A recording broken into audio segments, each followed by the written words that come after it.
Bueno, y ahora volvemos a tomar contacto con Germán Chisler, quien nos va a entregar detalles acerca de la alta contaminación acústica que sufren muchos capitalinos, un ruido producido especialmente por el tránsito de los vehículos. Germán, adelante.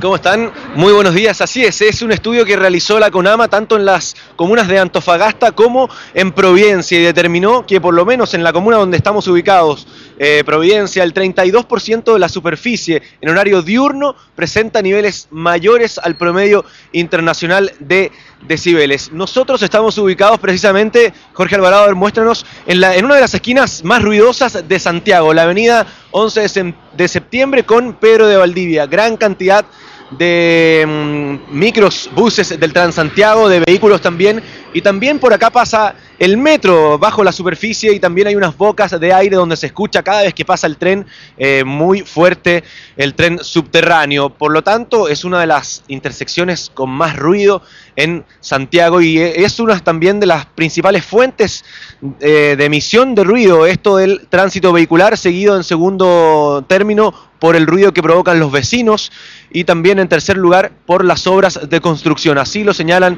las personas que fueron encuestadas por este estudio que llevó a cabo la CONAMA. Queremos conversar del tema junto a dos entrevistados, la doctora Maite López, otorrino-laringóloga de la Clínica Las Condes. ¿Cómo está, doctora? Gracias por estar con nosotros acá en el frío. Sí. Bueno, ¿qué podemos hacer? Porque el ruido va a estar siempre, pero ¿hay algo que podamos hacer para que no nos afecte tanto nuestra audición?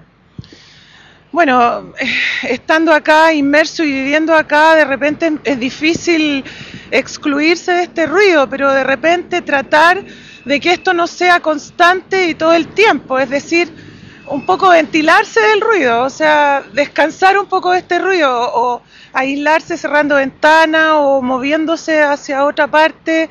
La idea es que el ruido no sea todo el tiempo en la misma intensidad, de manera que nuestros oídos puedan descansar, y no solo nuestros oídos, sino que todo lo que significa y lo que implica el ruido molesto en el resto de nuestro organismo. ¿El daño podría ser irreversible y al cabo de cuánto tiempo?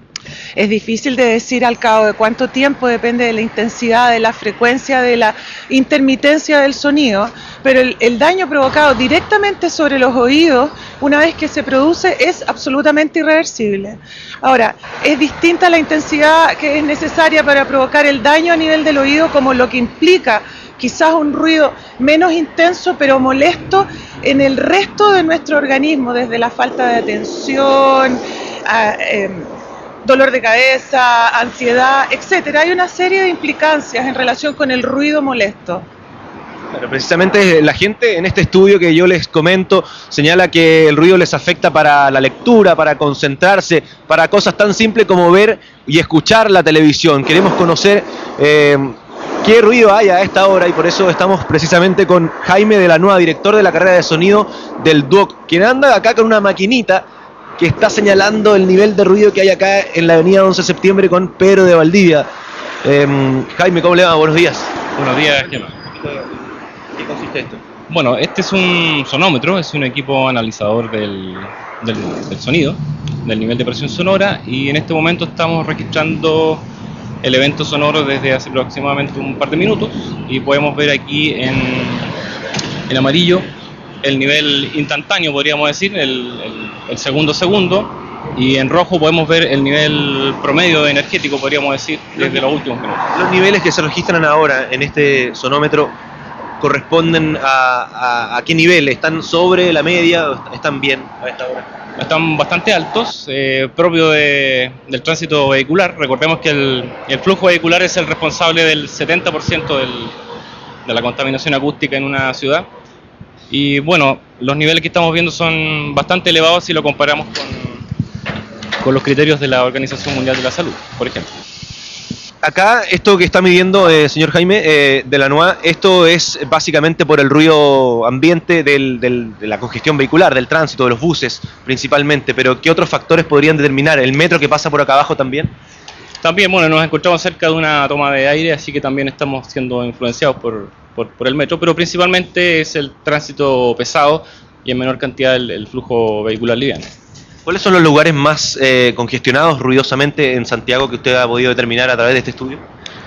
Bueno, por lo general, cualquier avenida de alto tránsito vehicular coincide, digamos, hay una correlación directa y positiva con una mayor contaminación acústica, ¿cierto? Las avenidas como la Alameda, Providencia, Pedro de Valdivia. Para una persona que vive en una avenida con mucho tránsito, ¿qué podemos hacer? ¿Existe alguna fórmula para abstraerse un poco del ruido a través de paneles en los vidrios, en los ventanales?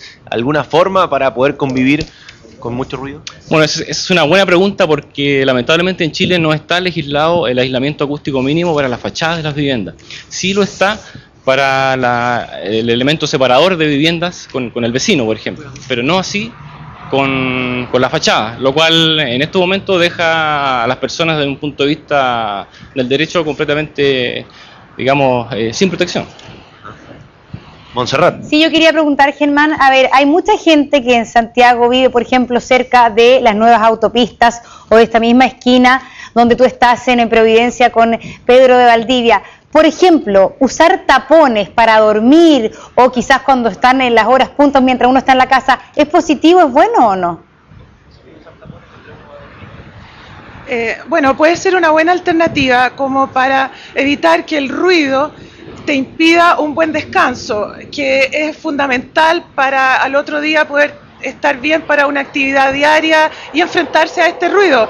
Porque estoy mirando que tenemos de repente 80 decibeles, 79, o sea, un promedio de 73 decibeles, lo que es altamente nocivo para la comunicación, para la audición. De hecho, estamos hablando fuerte. Mientras él estaba hablando, yo prácticamente no escuchaba lo que él estaba diciendo, lo que hace que uno tenga que subir además el volumen de la voz para poder entenderse con los demás, lo que a su vez puede traer consecuencias a nivel de voz, etcétera. O sea, son muchas las implicancias que afectan la vida diaria de las personas por este nivel de ruido. Y eso que todavía recién está comenzando la hora punta, cada vez pasan más buses, cada vez pasan más vehículos, por lo tanto esto a las 8, 8:30 de la mañana, el nivel yo creo que probablemente podría llegar a los 100, ¿no? No, probablemente llegue a un valor cercano a 80 decibeles promedio. Sí, ¿Cuál es la media internacional?